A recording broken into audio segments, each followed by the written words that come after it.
আমার যোগ বিয়োগে মিলে না। যেখানে ইব্রাহিম খলিল ঘুমায় ওইখানে ফুম ফাটে কি করে? খলিল তো আজকে 1 বছর ঘুমাইতে পারতেছে না।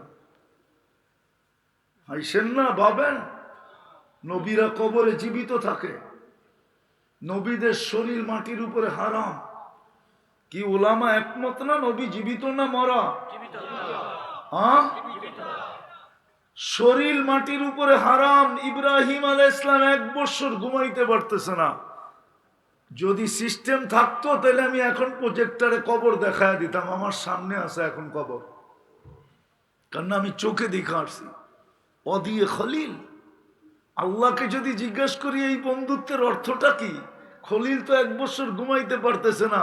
সর্বমুখী আওয়াজে তো খলিল ভিতরে আতঙ্কিত।